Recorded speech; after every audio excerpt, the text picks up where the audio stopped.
essênios. Os essênios tinham vindo de Jerusalém. Qual era o ofício dos essênios em Jerusalém? Sacerdotes. Mas revoltados com práticas errôneas no templo. Aliás, realmente o templo estava tão ruim que o evangelho conta que Jesus uma vez pegou um chicote e começou a purificar o templo, bater e empurrar a mesa dos cambistas. É porque o templo, naquela época, estava tão apostatado que olha o que eles faziam. Você vinha oferecer um sacrifício no templo, você não podia usar uma moeda qualquer, você tinha que usar a moeda do templo, que era uma dracma de prata, que é a dracma do templo. Então você chegava com a sua moeda, entregava para o cambista, ele trocava pela moeda do templo e colocava na cotação que ele queria. Aquela moeda do templo você comprava a ovelhinha, colocava a oferta, entregava para o sacerdote, ele agradecia, colocava a ovelha lá atrás de novo e ela era vendida 20 vezes todo dia. Então eles revoltaram com aquilo e saíram e deixaram de ser sacerdotes. Eles chegaram até de propósito, os essênios, a não comer carne, adotaram um regime vegetariano, mas não por princípio de saúde. É porque em não comer carne era uma maneira de protestar contra os ritos do templo, porque na Páscoa o judeu tinha que participar comendo o cordeiro pascal. Então eles faziam a celebração da Páscoa sem o cordeiro. Não comiam carne. E para uma forma de protesto, eles se alimentavam muito de mel silvestre, que era o mel de alfarroba, e comiam muita alfarroba. Tanto é que encontraram ali uma grande quantidade de sementes de alfarroba em Qumran, mas muitos mesmos. Era o mel de alfarroba e a própria alfarroba. Agora, interessante que o Novo Testamento fala de um precursor de Cristo chamado João Batista, que apareceu pregando nos desertos. Eu trabalho com a hipótese que João Batista esteve em Qumran e viveu um tempo ali. Vocês perceberam como eu já mudei agora a contribuição? A primeira contribuição, vou te dar a palavra. A primeira contribuição dos manuscritos do Mar Morto, eu falei, foi para estabelecer a confiabilidade do texto bíblico. Agora eu já estou com uma segunda contribuição, me ajudar a iluminar o contexto bíblico. Consegue falar sem microfone ou é melhor levar ali?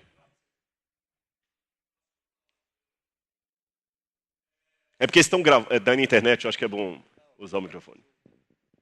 Ali você mostrou uma figura do gafanhoto. Aham.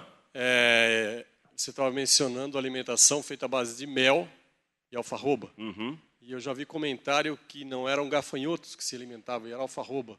Qual é a verdade disso? É o gafanhoto? Falar a verdade é uma coisa meio complicada, porque a gente está levantando hipótese de trabalho de uma coisa antiga, né? Alguns pensam que os gafanhotos que João Batista comia seriam os gafanhotos mesmo, porque o gafanhoto é comida kasher. Ela pode ser comida. É um gafanhoto do deserto, ele pula ele tem as patas traseiras diferentes do gafanhoto do Brasil. Mas eu, particularmente, acredito que era o fruto da alfarrobeira, porque também era chamado de gafanhoto. Então eu acredito que os gafanhotos que João Batista comia eram o fruto da alfarrobeira, por causa da ligação com Qumran. Eu, particularmente, acredito que era, mas eu tenho que ser honesto em dizer que outros especialistas comentaristas em Bíblia pensam que é um animal mesmo. Para mim, era o fruto da alfarrobeira.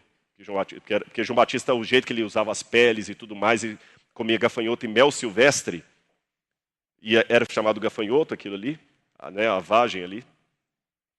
Bom, não sei se eu respondi ao ponto aí. Né? João Batista, quando ele começa a pregar, eles perguntam assim, quem é você, João Batista? Ele fala o seguinte, eu sou a voz que clama no deserto. Quando você vai nos manuscritos do Mar Morto, eu encontro isso aqui, olha. Toda vez que vocês veem os manuscritos 1QS, 1Q é que foi encontrado na primeira caverna. S pode ser uma abreviatura dos livros, ou tem números também, tá bom? Eles, os membros da comunidade, devem separar-se das habitações dos homens ímpios e devem ir para o deserto para preparar o caminho dele, como está escrito. Preparai no deserto o caminho está faltando pedaço no manuscrito, endireitai no deserto um caminho para o nosso Deus. Este é o estudo da lei que ele ordenou pela mão de Moisés e como pelos profetas tem revelado, e como os profetas têm revelado pelo Espírito Santo. A mesma mensagem que João Batista dava, de Qumran também dava. E o que me chama a atenção é que se você pegar a Bíblia como nós temos e olhar Isaías, Isaías fala o seguinte, Voz que clama no deserto, preparai o caminho do Senhor. Só isso. Mas quando você vai no Novo Testamento e vê o testemunho de João Batista, ele fala o seguinte: eu sou a voz que clama no deserto, para que se cumprisse o que foi dito. Voz que clama no deserto, preparai o caminho do Senhor e endireitai as suas veredas. O livro de Isaías não tem essa expressão endireitai, mas no texto de Qumran aparece. Preparai no deserto o caminho endireitai no deserto um caminho para o nosso Deus. Então João Batista cita exatamente como está nos manuscritos do Mar Morto. Come mel silvestre. Possivelmente o gafanhoto também era da alfarrobeira. E tinha uma expressão também a mais, por que disso? Eu não quero delongar muito por causa do tempo, mas tem algo, eles trabalhavam muito com o psicodrama na cultura do Antigo Oriente Médio. Por exemplo, se eu brigo com alguém aqui no Ocidente, a gente quebra o pau. Na antiga cultura do Oriente Médio, se você me trai e você é muito meu amigo, basta eu fazer assim, ó, pegar minha blusa mais cara e rasgar. Você já entendeu o recado? Não precisa dizer nada. Isso é um psicodrama. Então, a alfarroba era a comida que você comia na época de grande fome. Quando não tinha muita coisa para comer, o pessoal, era período de fome mesmo. Tanto é que o filho pródigo, quando ele vai cuidar dos porcos, desejava comer as alfarrobas que os porcos comiam, mas ninguém lhe dava nada. Então, quando João Batista come alfarroba e mel silvestre, diz, por que você está mas tem um valor nutritivo altíssimo. Mas por que você está comendo isso? Porque Israel está com fome de Deus. Era uma maneira de chamar a atenção para a mensagem dele. João Batista, lembra que eu falei com vocês que os essênios eram que classe que saiu de Jerusalém? E João Batista era filho de quê? Sacerdote. Outra coisa que eu vejo, todos os essênios eram membros de famílias sacerdotais. João Batista também. Os essênios instalaram-se no deserto de Judá e lá desenvolveram suas atividades. A Bíblia fala também que João Batista foi criado no deserto. Fala assim, e no deserto crescia o menino. Ele se instalou no deserto da Judeia. Os essênios de Qumran haviam ido para o deserto para preparar o caminho do Senhor, já falei isso. João Batista também inicia a pregação dele assim. Os essênios viviam de maneira austera e se alimentavam com os produtos que encontravam no deserto. João Batista também se alimenta de gafanhotos e mel silvestre. Os essênios esperavam a chegada do Messias, que implantaria o reino de Deus, renovaria a terra. João Batista também aguardava a aparição de um Messias que traria a renovação do mundo. Outra coisa que nós temos, Joséfo fala que os essênios recolhiam crianças de famílias de Jerusalém e criavam no deserto, com autorização dos pais, é claro.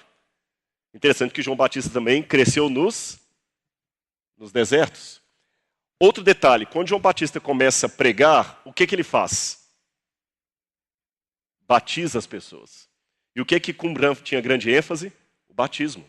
Aqui nós temos um mikveh, que é um tanque de purificação de um tevlá, com as escadas lá, você desce impuro e sai purificado. E eles davam muita importância ao banho de purificação. A única diferença é que no ritual judaico você mesmo mergulha para se purificar, para dizer que você é uma pessoa pura. E João Batista, no rito dele, ele que mergulha as pessoas. Por isso o nome é João Batista, João o mergulhador. Ele que mergulha. E os judeus falam, com que autoridade você faz isso? Eles não perguntam o que ele estava fazendo. Ele fala que era o batismo de arrependimento.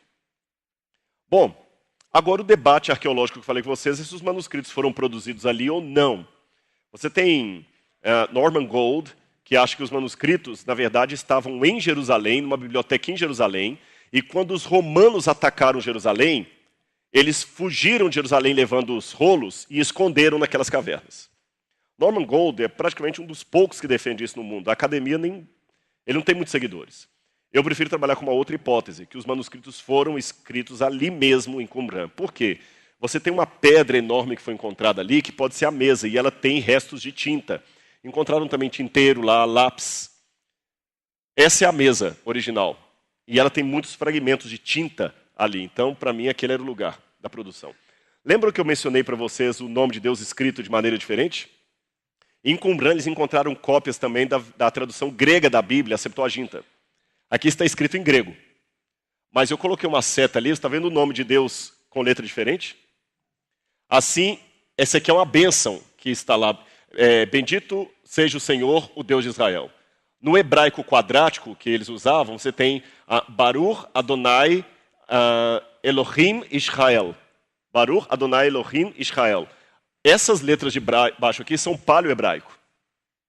Aqui é o hebraico que até hoje eles leem em Israel. Tem o hebraico cursivo também, mas esse é o hebraico quadrático, dos manuscritos mais recentes. E esse aqui é o hebraico com as letras mais antigas, chamado paleo-hebraico. E quando eles vão escrever o nome de Deus, eles usam o paleo-hebraico. Só para vocês terem uma noção da diferença das letras, aqui, por exemplo, eu tenho o verbo possuir, irosh, em Isaías, como escreve no hebraico quadrático, como está nos manuscritos do Mar Morto e no paleo-hebraico. Você tem derash, que é buscar, como era escrito, só para você ter uma noção da diferença das letras. Consegue agora, com a diferença das letras, perceber no circulado ali o nome de Deus, todas as vezes escrito com letra antiga? Era uma maneira que o escritor usava de respeitar o nome de Deus. Tanto é que em Israel, até hoje, o judeu não gosta de pronunciar o tetragrama sagrado do nome de Deus. Ele prefere falar Hashem, ou Adonai, que é Senhor, ou Hashem, o nome. O nome Jesus, que é Josué, aparece escrito de 3 maneiras diferentes. Existe um grupo aí dos testemunhos de Yehoshua que fala que o nome de Jesus é errado, não sei o quê. Em Qumran, o nome Jesus aparece escrito de 3 maneiras diferentes ali no hebraico. Você tem a palavra Yehoshua, Yeshua. 3 maneiras diferentes de escrever o nome de Jesus em hebraico. Então aquele pessoal de Qumran trabalhava ali, plantava, produzia manuscritos, se preparava no deserto para a vinda do Messias, dormiam ali de maneira austera, e 2000 anos depois os arqueólogos encontram a sua comunidade, como eles viviam, a possibilidade de João Batista ter estado lá. Aqui, o padre ainda com a batina, ainda bem que a gente faz arqueologia hoje, viu, professor? Seria mais complicado naquele tempo com aquelas roupas ali, até paletó e gravata os camaradas escavavam. Esses eram trabalhadores braçais que eles contratavam. Aqui o padre Milik, com um lugar onde encontraram o refeitório dos essênios, exatamente. E me chama a atenção, por que eu coloquei essa cena aí do achado ali Porque eles comiam todos juntos, a refeição sempre era feita junto, e tinha um cerimonial nessa refeição. Eles comiam juntos como um símbolo da esperança do Messias. E no texto encontrado na primeira caverna, está escrito assim, olha: quando eles se reunirem à mesa da comunhão, tendo preparado o pão e o vinho novo, vinho não fermentado, tirosh, em hebraico, porque tem muita gente que acha que Jesus na Santa Ceia usou vinho fermentado. Porque a palavra vinho, em grego, é oinos, é difícil saber, mas por Qumran eu tenho uma prova que eles não usavam vinho fermentado em cerimônia religiosa. Não usavam vinho fermentado, eram sem álcool. Eles não usavam vinho fermentado. Por isso que eu traduzi como vinho novo, mas no hebraico está tirosh. Quando eles se reunirem à mesa da comunhão, tendo preparado o pão e o vinho novo, para que a mesa da comunhão esteja posta para comer e o vinho derramado para beber, nenhum homem poderá erguer a mão para a primeira parte do pão ou do vinho antes do sacerdote.